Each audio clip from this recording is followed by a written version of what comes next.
Hello friends, how are you. तो कैसे हैं आप सब। आज हम बात करेंगे डीएनए रेप्लिकेशन की मैकेनिज्म के बारे में। क्या कि जो डीएनए से दूसरा डीएनए कैसे बनता है, क्या डीएनए रेप्लिकेशन की मैकेनिज्म के बारे में अपन बात करेंगे। और ये जो एक जैसे पेरेंटल स्टैंड से न्यूली सिंथेसाइज्ड स्टैंड कैसे बनता है, उन चीज़ों के बारे में आगे हम डिस्कस करने वाले हैं कि अपना क्या चैप्टर का मेन पार्ट अब आ गया है डीएनए रेप्लिकेशन मैकेनिज्म कैसे स्टार्ट होती है, कहाँ से स्टार्ट होती है, मैं आपको डिटेल से ही ऊपर लेके आऊँगा, क्या डाउन से ऊपर लेके आऊँगा।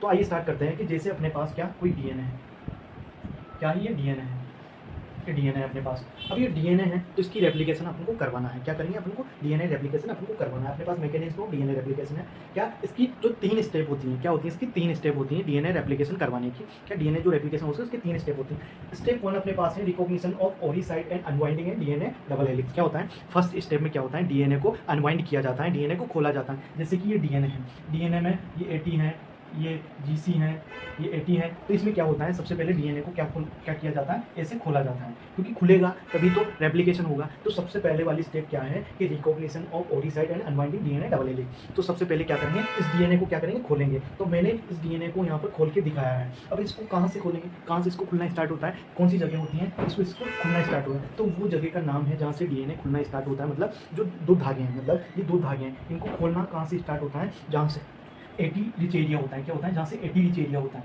जहाँ पर एटी ज़्यादा होता है। क्या एटी रिच एरिया ज़्यादा होता है, क्या क्योंकि एटी के बीच में 2 हाइड्रोजन बॉन्ड होते हैं, जीसी के बीच में 3 हाइड्रोजन बॉन्ड होते हैं। तो एटी को खोलना आसान होता है क्योंकि उसमें 2 हाइड्रोजन बॉन्ड आसानी से टूट जाएंगे, और जीसी के बीच में 3 हाइड्रोजन बॉन्ड है।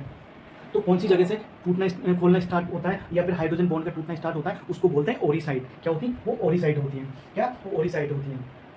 जो प्रोकैरियोट में जो ओरिसाइट होती हैं वो एक होती हैं, मतलब जी जैसे कि प्रोकैरियोट का मैंने डीएनए लिया है, उसमें जो ओरिसाइट है वो एक है। मैंने लिखा भी प्रोकैरियोट में जो ओरिसाइट होती हैं वो 1 होती हैं। क्या होती है, 1 होती है। और यूकैरियोट में मेनी ओरिसाइट होती है। क्या यूकैरियोट में बहुत सारी ओरिसाइट होती हैं जहाँ पर एटी रिच एरिया होता है, जहाँ से डीएनए खुल सकता है। तो डीएनए को सबसे पहले स्टेप बाय अनवाइंड किया जाता है, डबल हेलिक्स को खोला जाता है। तो मैंने यहाँ पे इसको खोलकर दिखाया, यहाँ से स्टार्ट हुआ ओरिसाइट से, और इसको जो खोलने का काम कौन करता है, हेलिकेज एंजाइम। तो ये 2 हेलिकेज एंजाइम यहाँ से स्टार्ट हुए खोलना, दोनों साइड में खोलते हुए जा रहे हैं। तो जो डीएनए रेप्लिकेशन हो बाई डायरेक्शनल होता है, दोनों साइड में ये रेप्लिकेशन होता है, दोनों साइड ही है। यहाँ से स्टार्ट होंगे बीच से, ये बीच से खोलते हुए जाएंगे, यहाँ से खोलते हुए जाएंगे, ये खोलते हुए जा रहे हैं और हाइड्रोजन बॉन्ड को तोड़ते हुए जा रहे हैं। इसके बीच में जो एटी के बीच में था ना, ये एटी के बीच में 2 हाइड्रोजन बॉन्ड, इनको तोड़ते हुए जा रहे हैं और इसको खोलते हुए जा रहे हैं ओरिसाइड से, क्योंकि एटी नीचे गया है। तो दोनों हेलिकेज बाई डायरेक्शनल, ये इधर जा रहा है और ये इधर आ रहा है। तो ये मैंने समझा दिया आपको। और जो टोपोआइसोमरेज है वो क्या काम करता है, जो क्या होता है सुपर कोइलिंग हो जाती है। जैसे इसको खोलते खोलते जाएंगे और आगे जाके बल पड़ जाएगा, मतलब बहुत सारी क्या हो जाएगी, सुपर कोइलिंग हो जाएगी, गुच्छा सा बन जाएगा। तो टोपोआइसोमरेज उसको काट कर वहाँ सही करने का काम करता है, निकिंग एंड सीलिंग का काम करता है। निकिंग मतलब काटना होता है, सीलिंग मतलब उसको जोड़ना होता है। और कौन से बॉन्ड पर टोपोआइसोमरेज उसको काटना है, फॉस्फोडाइएस्टर, मैं आपको बता चुका हूँ, मैं रिव्यू दे रहा हूँ आपको किस तरीके से प्रोसेस चलती है। तो डीएनए हेलिकेज एंजाइम के आगे कौन सा चलता है, टोपोआइसोमरेज, उसको गुच्छे को सही करने का काम, जोड़ने का काम, ताकि हेलिकेज आसानी से क्या कर सकते हैं, इसको अनवाइंड कर सकते हैं, इसको अनवाइंड कर सकते हैं। और एक और चीज़ मैंने आपको बताई, एसएसबी क्या करता है, जो दोनों स्ट्रैंड को सेपरेट रखने का काम करता है। मान लीजिए जैसे कि हेलिकेज एंजाइम आगे तोड़ता हुआ जा रहा है, इधर तोड़ते हुए जा रहा है, मान लीजिए पीछे से कोई बल पड़ गया, कोई क्या सुपर कोइलिंग हो गई, तो उसको रोकने का काम कौन करता है, उसको दोनों को खींच कर रखने का, बांध कर रखने का एसएसबी प्रोटीन ये काम करता है। तो मैंने आपको ये समझा दिया।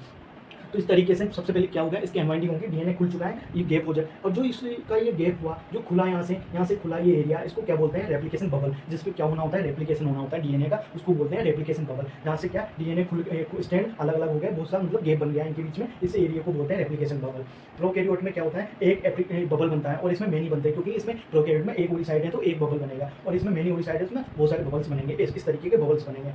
तो अपने पास क्या आ गया, जो डीएनए है, ये डीएनए है सेगमेंट क्या आ गया, स्टेप्ड रेप्लिकेशन 4। ये क्या बन के आ गई, ये वाई शेप में बन के आ गया अपने पास, ये वाई शेप में अपने पास बन के आ गई, ये वाई शेप में अपने पास बन के आ गए, वाई शेप में अपने पास खुल गए, ये वाई शेप में अपने पास खुल गए। इसको क्या होता है, small opening of DNA helix, इसको बोलते हैं डीएनए हेलिक्स की क्या स्मॉल ओपनिंग हुई है, मतलब आगे बढ़ता, तो मतलब फर्स्ट स्टेप में थोड़ा सा खुलेगा, फिर थोड़ा खुलेगा, क्योंकि एक बार में डीएनए को खोलना आसान नहीं है, क्योंकि इसमें एनर्जी खर्च होती है, और इतनी एनर्जी खर्च होगी तो सारी एनर्जी खोलने में लगा देंगे। तो डीएनए रेप्लिकेशन मतलब डीएनए बनाएंगे कैसे, इसका मतलब ये है कि सारी एनर्जी अपन अगर डीएनए खोलने में ही लगा देंगे एक बार में, तो फिर बनाएंगे क्या, कैसे बनाएंगे, एनर्जी तो ही। इसका मतलब ये है सबसे पहले इसको खोलने का काम करेंगे, थोड़ा सा खोलेंगे, फिर उसको बनाएंगे, फिर थोड़ा खोलेंगे, फिर उसको बनाएंगे, फिर थोड़ा खोलेंगे, फिर उसको बनाएंगे। इस तरीके से small opening of DNA helix, इसको बोलते हैं क्या, इसको रेप्लिकेशन 4 के नाम से जाना जाता है, इसको रेप्लिकेशन 4 के नाम से जाना जाता है। अब मैं आपको बता दूँ, जो डीएनए अपने पास रेप्लिकेशन होना होता है वो किस तरीके से होता है कि जो अनवाइंडिंग हो गया, अनवाइंडिंग होने के बाद क्या होता है, जैसे कि इस टुकड़े को मैं आधा करके ले लूँगा, क्योंकि आधा इधर बनाऊँगा, आधा इधर बनाऊँगा, इस तरीके से। जैसे कि मैंने ये टुकड़ा काट कर इधर ले लिया है, क्योंकि मुझे रेप्लिकेशन कराना है। ये वाला खुल गया है और ये इसके पास क्या है, हेलिकेज एंजाइम है, ये टोपोइसोमरेज है। इधर वाला टुकड़ा ये ले लिया, इसके पास भी हेलिकेज है, इसके पास भी टोपोइसोमरेज है। तो इधर वाले मैंने 2 टुकड़े काट लिए। मैं इसमें जैसे डीएनए बनेगा, इसमें जैसे रेप्लिकेशन होगी, इधर जैसे रेप्लिकेशन होगी, उधर भी ऐसी रेप्लिकेशन होगी।